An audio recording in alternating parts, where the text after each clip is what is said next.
family businesses owners should stay together because they want to.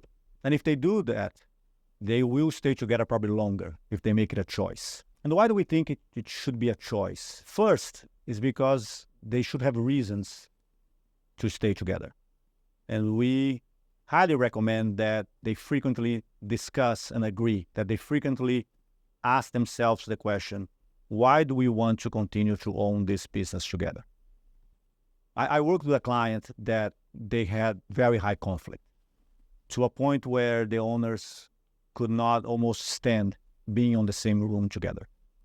So we did ask them, should you continue to stay together or not? And they said, we don't know. Let's go through the alternatives. And we helped them think about many ways of not staying together. And all four of them separately answered, I'm willing to try to buy any one of the other three, but I don't want to sell.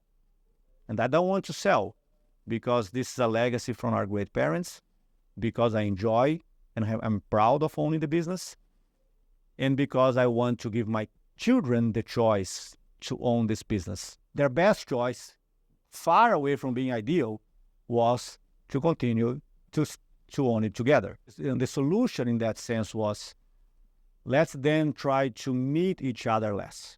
So we have another client that we're helping them to make the changes to their system so that the 6 members of the next generation could continue to own this business together. The 2 brothers had a fundamental difference. One of them believed that it was a right and a duty for family members to work in the business, while his brother believed that his sons could be able to own the business, even if they did not want to work in the business. So we're trying to help them design all the what-ifs that could accommodate both guiding principles. One day we spent 16 hours in a meeting. We left at 9 o'clock at night, and they took homework home to think about another idea and come back 8 o'clock in the morning next day. Well, they came back at 8 o'clock and they were tired. You could see that they barely slept. And then one of the brothers said, before we go through one more idea and more rabbit holes, Benyon told us 3 months ago that another alternative is to split. We don't have to stay together. Why don't we spend the next 2 hours focusing on that alternative? Let's see where it takes us. And we checked with them 3 months later, and they had actually split the business into 2. Was it perfect? Far from perfect. But it's an example of a client that made the choice of splitting.